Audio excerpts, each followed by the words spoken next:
কিন্তু আমি খুঁজে করলাই আমার কি বড় চিল্লাই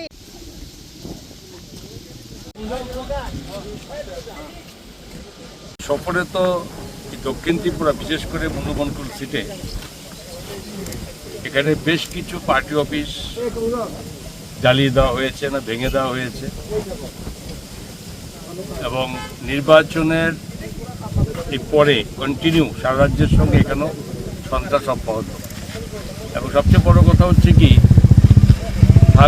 থাংসার উপর আক্রমণ করছে। এটা আমার কাছে অবাক লাগে। যেসব লোকের উপর অত্যাচার হয়েছে যেসব জায়গাতে হচ্ছে সবই থাংসা, সবই জনজাতি মানুষ, যারা করছে তারাও থাংসা। তো থাংসার উপর আক্রমণ হচ্ছে, এটা বড় প্রশ্নবোধক চিহ্ন। কারণ আপনারা সকলে জানেন যেখানে এই মথা সুপ্রিমো উনি সোশ্যাল মিডিয়াতে বলছেন যে শান্তি চাই, এখানে সবাই এক, সবাই থাংসা। উনি নির্বাচন আগে যাই বলেন না, নির্বাচনের পর একটা ভালো কথা বলতে চেয়েছেন যে থাংসা বলতে শুধুমাত্র জনজাতি নয়, থাংসা বলতে বাঙালিরাও। তো ঠিক আছে, যাই উনি বলুক, ভালো বলেছে, কিন্তু ওনার বলার পরে মনে হচ্ছে যেন হিংসারও বেড়ে যাচ্ছে।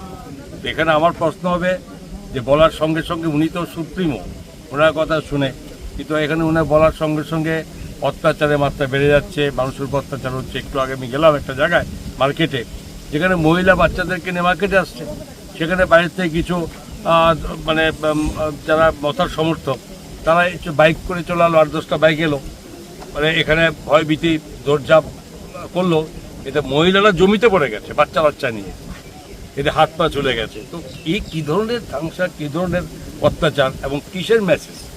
এবং সবচেয়ে বড় কথা এখানে দাঁড়িয়েছে এই জায়গাটা, আপনারা সকলে জানেন এটা একটা আমাদের রাজ্যের মধ্যে একটা খুব ইম্পর্টেন্ট পর্যটন কেন্দ্র। বহু বুদ্ধিস্টরা এখানে আছে, এখানে মহামণি বুদ্ধ মন্দির থেকে শুরু করে সাজানো গোছানো এই জায়গা, এখানে বহু বিদেশি পর্যটক আছে। অবাক লাগে যে ঠিক আছে বিজেপির কর্মীদের উপর অত্যাচার হচ্ছে, বিজেপি অফিস ভাঙচুর জ্বালিয়ে দেওয়া হচ্ছে, থাংসাদের উপর থাংসার আক্রমণ হচ্ছে, এটা কি করলো? এটা আমাদের মাননীয় বিধায়ক মৈলারপুর সাহেব, যেহেতু এটা ওনার বিধানসভা কেন্দ্র এবং এখানে বহু মানে পর্যটক আসে দেশ বিদেশ থেকে, আই লাভ বনকুল লিখেছে, তো আই লাভ মনুবনকুল। তো থাংসাদের কি অত্যাচারের মধ্যে আই লাভ মনুবনকুলও পড়েছে? তাহলে এটা ভাঙবে কেন? এই যে রাজ্যের থেকে মানুষগুলো আসছে মনুবনকুলে, এটা মনুবনকুলের বাড়ছে না, পরিচিতি বাড়ছে না, পর্যটকের সংখ্যা রাজ্যের উন্নতি হচ্ছে না। তো এই যে কনস্টিটিউন্সি যে এখানে বিধায়ক যিনি করছেন, এটা ভাঙার পিছনে কি কারণ থাকতে পারে? ভারতীয় জনতা পার্টির পার্টি অফিস ভাঙা হচ্ছে, ভারতীয় জনতা পার্টির কার্যকর্তাদের উপরে অত্যাচার চলছে, মারধর হচ্ছে, বাড়িঘর ভাঙছে, ভারতীয় জনতা পার্টির মানে ফ্ল্যাগ ফেস্টুন সমস্ত জ্বালিয়ে দেওয়া হচ্ছে। কিন্তু এই আই লাভ মনুবনকুল ভাঙার মধ্যে এটা বড় প্রশ্নবোধক চিহ্ন। স্যার, এত কিছু হওয়ার পরেও এসডিপিও দেখলাম আমরা যে প্রেস মিট করে বলছে সব কিছু শান্তিপূর্ণ অবস্থায় রয়েছে। এই বিষয় নিয়ে আপনার অভিমত? আমি তো ফিজিক্যালি দেখছি না, আমার সঙ্গে আমার বিধায়ক আছেন, আমার ডিস্ট্রিক্ট প্রেসিডেন্ট আছেন, আমার সভাধিপতি আছেন, আমার বিধায়ক আছেন, বর্তমান ক্যান্ডিডেট যিনি জয়লাভ করেছে এমডিসি হয়েছেন উনি আছেন, এছাড়া বহু নেতৃত্বরা আমার সঙ্গে আছেন, বুথ প্রেসিডেন্ট মনোরঞ্জন থেকে আছে। তো এই সব লোক দেখছি, মানুষ দেখছে। তো এখানে তো কি বলেছে সেটা আমার জানার কথা না। রাজ্যের মধ্যে পরিষ্কার মাননীয় মুখ্যমন্ত্রীর কাছে এটা টোটাল রিপোর্ট আছে এবং মুখ্যমন্ত্রী সমস্ত মন্ত্রীদেরকে সমস্ত যে জায়গাতে মানুষের উপর অত্যাচার হচ্ছে, যেখানে সাধারণ নিরীহ মানুষ, নিরীহ জনজাতি মানুষের উপর আক্রমণ হচ্ছে, সেই জায়গাতে প্রত্যেকটি মন্ত্রীদেরকে দায়িত্ব দেওয়া হয়েছে। আমার দায়িত্ব দক্ষিণ ত্রিপুরা, আমার দায়িত্ব গোমতী জেলা। এখানে আমি দক্ষিণ ত্রিপুরা এই সমস্ত আমার নেতৃত্বের সঙ্গে ঘুরে আমরা শেষ করেছি এখন আপাতত। এখন এর মধ্যে আমরা চলে যাব গোমতীতে। প্রশ্ন হচ্ছে কে কি বলেছে সেটা না, ফিজিক্যাল কি হয়েছে। পুলিশের রিপোর্ট পুলিশের মতো দিয়েছে, সেটা ওদের ব্যাপার, কেন দিয়েছে কেন না এটা পরের প্রশ্ন। যত কটা অত্যাচার, যত কটা ভাঙচুর হচ্ছে, পরিষ্কার একটা কথা স্টেট বলে যাচ্ছি, আমাদের সমর্থকরা, কার্যকর্তা একটা হিংসার সঙ্গে জড়াচ্ছে না, মার খাচ্ছে, মুখ বুঝে সহ্য করছে, ঠিক আছে। কিন্তু এখন একটা সময় আসে না, যে করতে যখন পিঠ যখন দেয়ালে ঠেকে যায় তখন সেখানে তাদের রিয়াকশান সেটা হলে তো কিছু করার থাকবে না। আমরা চাইছি সেগুলো বন্ধ করতে এবং তার জন্য অ্যাডমিনিস্ট্রেশনকে লাগানো হয়েছে এবং শান্তি একটা পরিবেশ বজায় রাখার চেষ্টা করা হচ্ছে, মানুষ যাতে ভীত না হয়।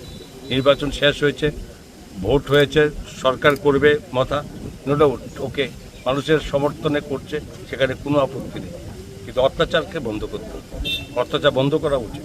আর যে সমস্ত অভিযোগ হচ্ছে সেগুলো কিন্তু আইন মোতাবেক কাজ হবে, এটা কোথাও মাপযোগ হবে না।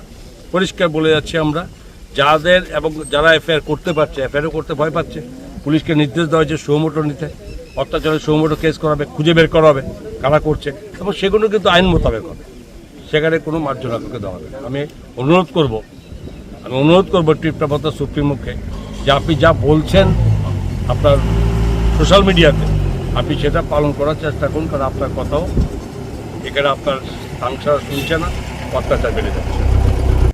আমরা সাবরুম বিধানসভা কেন্দ্রের 49 নম্বর বুথের এই চাতকছড়াতে আমরা এখানে আছি। গত যেখানে ইলেকশন হলো, এডিসি ইলেকশন, তারপর দেখেছেন এখানে ইলেকশনের মধ্যে সারা ত্রিপুরা ব্যাপী একটা অস্থির পরিবেশ, হিংসাত্মক পরিবেশ তৈরি করা হয়েছে সারা রাজ্যে। আমাদের যারা সমর্থক, ভারতীয় জনতা পার্টির যারা সমর্থক ছিল, এটা শান্তিপ্রিয় ভোটের মধ্যে করার জন্য আপ্রাণ প্রচেষ্টা ছিল আমাদের প্রশাসন তরফ থেকে। প্রশাসনের বিভিন্ন জায়গাতে বিভিন্ন রকম অপদস্থ হওয়ার পরেও একটা শান্তিপূর্ণ পরিবেশ করার চেষ্টা করেছে, যাতে কোথাও রাজ্য থাকতে হবে সবাইকে। নির্বাচন আসবে, নির্বাচন যাবে, ফলাফল জনগণ যা রায় দেবে সেটা আমাদেরকে মাথা পেতে নিতে হবে, এটাই গণতান্ত্রিক ব্যবস্থা। এখন 17 তারিখে রেজাল্ট আউটের পরে রাজ্যের বেশ কিছু স্থানে, শুধু এটা নয়, যেটা শুধুমাত্র এখানে সাউথ ত্রিপুরার এই সাবরুম বিধানসভা কেন্দ্রের 49 নং বুথে নয়, সারা রাজ্যব্যাপী বিভিন্নভাবে একটা সন্ত্রাসের সৃষ্টি বাতাবরণ তৈরি করা হয়েছে। ভারতীয় জনতা পার্টির বিভিন্ন আমাদের অফিসগুলো, পার্টি অফিসগুলো জ্বালিয়ে পুড়ে দেওয়া হয়েছে। এটা সবচেয়ে বড় প্রমাণ দেখেছেন আপনারা, এই অফিসটা আগুন ধরিয়ে দেওয়া হয়েছে এবং বহু বাড়িঘরের উপর অত্যাচার করা হচ্ছে, জবরদস্তি চাঁদা নেওয়ার ব্যবস্থা এরকম করছে। তো রাজ্যের মাননীয় মুখ্যমন্ত্রী পরিষ্কারভাবে জনজাতি অংশের মানুষের ভোট আমাদেরকে কম পায়নি। যদি আমাদের বিগত নির্বাচনে আমরা দেখেছি যতটা সংখ্যক ভোট পেয়েছিলাম তার থেকে প্রায় 90,000-এরও বেশি ভোট আমরা এবার পেয়েছি। জনজাতি অংশের বিশাল অংশের মানুষ এবার সমর্থন দিয়েছে ভারতীয় জনতা পার্টিকে। সিট কম পেতে পারি, কিন্তু ভোটের সংখ্যা অনেক বেড়েছে। কিন্তু এইটার যে রিফ্লেকশন, এইটার এগেনস্টে যেভাবে একটা অত্যাচার চলছে, এটা কিন্তু কোনো মতেই এটাকে সমর্থন করা যায় না। আমরা এখানে বেরিয়েছি সমস্ত আমাদের বিভিন্ন মন্ত্রীরা, মাননীয় মুখ্যমন্ত্রীর নির্দেশে রাজ্যের প্রতিটি জায়গায় যেখানে যেখানে আমাদের কর্মীদেরকে আক্রান্ত করা হয়েছে, কর্মীদেরকে আমাদের ক্ষতিগ্রস্ত করা হয়েছে, পার্টি অফিস জ্বালিয়ে দেওয়া হয়েছে, সেই জায়গাতে আমরা ভিজিট করছি বিভিন্ন মিনিস্টার। এই মুহূর্তে আমাকেও আমার এখানে দায়িত্ব ছিল সাউথ ত্রিপুরা, গোমতী ত্রিপুরা, এখানে এসেছি যাতে এটা কোনো অংশে নেই, কোনো আমাদের কর্মী সমর্থকটা এটা কোথাও ভাবার কোনো কারণ নেই যে আমরা তাদের থেকে দূরে আছি। নির্বাচন আসবে, নির্বাচন যাবে, কিন্তু প্রতিটি পরিবার, ভারতীয় জনতা পার্টির পরিবারকে অবশ্যই সেখানে তাদের এই যে একটা দুঃসময় তাদের পাশে দাঁড়ানো, এটা আমাদের যা কর্তব্য। এবং এইটা নয় শুধু, এটার মনে নয় শুধু আমাদের পার্টি, সাধারণ মানুষ যারা এই অত্যাচারের শিকার হচ্ছে তাদের পাশেও সরকার আছে।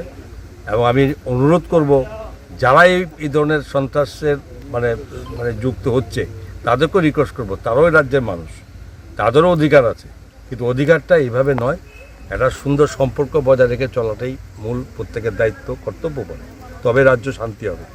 এবং এটা আমি আশা করি, এবং আমি এখানকার যারা কর্মী সমর্থক আছে তাদেরকেও বলবো শান্তভাবে, কোথাও অস্থির নয়, কোথাও তাদের মধ্যে যাতে ওদের মতো বাতাবরণ না হয়, এটা আমার একটা অনুরোধ থাকবে। সহিংসতা কারা করছে আপনার কাছে মনে হচ্ছে? সহিংসতা তো ধরুন ভারতীয় জনতা পার্টির যদি অফিস আক্রান্ত হয়, ভারতীয় জনতা পার্টি যদি কর্মী সমর্থকদের বাড়ি ঘরে আগুন লাগানো হয়, ভারতীয় জনতা পার্টির সমর্থকদের উপর যদি মারধর করা, জুলুম করে, তো এটা তো অপোজিট পার্টি করবে। তো অপোজিট পার্টি কে জিতেছে এটা আপনি জানেন, এখানকার টিপ্রামতা জয় করেছে, এই বুথে ভারতীয় জনতা পার্টি ভোট বেশি পেয়েছে। তো এই যে ব্যবস্থাপনাতে পরিষ্কার প্রমাণিত, যারা এখানে ভোট কম পেয়েছে সেটার হয়তো অ্যাকশান হয়েছে ভারতীয় জনতা পার্টির হাতে, এবং টিপ্রামতা করতে পারে। এবং এটা নয়, বিভিন্ন জায়গায় এটাও দেখা গেছে যে এর মধ্যে যারা কিছু বিরোধী পার্টি আছে যেমন ধরুন লেফট্রন্টে আছে মন্দুকিতা, তো এদেরও দেখা গেছে যে ওদের ভোট অনেক কমেছে গতবারের থেকে। তো ওরাও এখানে একটা রাজ্যের পরিস্থিতিকে একটা হিংসাত্মক পরিস্থিতি করার জন্য এরাও বিভিন্ন জায়গাতে আমরা খবর পেয়েছি, তারাও এটা মানে একটা অশান্তির পরিবেশ তৈরি করার জন্য তাদেরও একটা মদত আছে। তো আমার বক্তব্য হচ্ছে এটা প্রমাণ সাপেক্ষের ব্যাপার এবং এটা আমাদের কাছে ইনফরমেশান। কাউকেই এই অশান্তি যারা করে রাজ্যকে অশান্তি ফেলতে চায় তাদের মধ্যে অনেকেই আছে। আপনার কথা যদি ধরেই নিই তাহলে শরিক দল তো আপনাদেরই, চিত্রমথা তো মানে এখন যেহেতু উনি আপনাদেরই শরিক দল, তো সেই জায়গাতে ওরা আবার এইখানে সন্ত্রাস সৃষ্টি করছে, শরিক আবার দল বিজেপির দলের উপরে আক্রমণ। শরিক দল তো অস্বীকার করে লাভ নেই। আমরা তো বলছি না যে আমাদের সঙ্গে এখনও সরকারে ওদের মানে যুক্ত আছে। আমাদের নির্বাচনটা কিন্তু যার যার মতো হয়েছে। আমরাও 28টা সিটে প্রার্থী দিয়েছি, ওরাও 28টা সিটে প্রার্থী দিয়েছে। শরিক দল ওরা আলাদা, আমাদের আইপিএফটি আমাদের শরিক দল, আমাদের এনডিএর অংশ। তো তারাও তো তাদের মতো করে তারা মানে কেন্দ্রে প্রার্থী দিয়েছে। নির্বাচন ওদের সঙ্গে আমাদের হয়নি। এডিসি নির্বাচনে ওরা পার্টি আমরা পার্টি দিয়েছে, সেইভাবে আপনি হিসাব করলে তো হবে না। শরিক দল আমি অস্বীকার করি না, কিন্তু এই নির্বাচন আলাদা। এই নির্বাচন যার যার মতো তাদের করেছে। রাজ্যের বিভিন্ন প্রান্তে এই ধরনের ঘটনা ঘটছে, আপনার কর্মী দপ্তর আক্রমণ হচ্ছে। রাজ্যের যে এখন এডিসিতে প্রধান দল মানে শাসক দল মতার যে সুপ্রিমো, ওনার কাছে আপনি কি আহ্বান রাখবেন? ওনার কাছে অবশ্যই আমাকে বলতে হবে, যিনি ওনার দল এডিসিতে ওনার সংখ্যাগরিষ্ঠতা নিরঙ্কুশ সংখ্যাগরিষ্ঠতা পেয়েছে এবং তারাই এডিসি সরকার গঠন করবে। এবং ওনারও কিছু বিবৃতি আমি দেখেছি সোশ্যাল মিডিয়াতে, বা যেখানে উনি মানে এটাকে সমর্থন করেননি এবং যেটা বলেছেন আমার পরিষ্কার কথা থাকবে এটা, যেহেতু উনি বলেছেন সোশ্যাল মিডিয়াতে বলেন যে যারা অত্যাচার করে তারা সন্ত্রাসবাদী, তাদেরকে মানে কখনো অবস্থায় উনি সমর্থন করেন না। আমার বক্তব্য হচ্ছে ওনার বক্তব্য সমস্ত টিপ্রামতার সমস্ত যারা আছে ওনার বক্তব্য শোনেন। তো স্বাভাবিকভাবে উনি বলছেন, তারপর থামছে না। আমি ওনার কাছে আমার বক্তব্য থাকবে, উনি যেটা বলছেন সেটা যাতে রাজ্যে এটা প্রতিফলিত হয়। ওনার বক্তব্য, উনি শান্তি চেয়ে বলছেন কথা, সে শান্তি যাতে বিরাজ থাকে, এটা আমার আবেদন।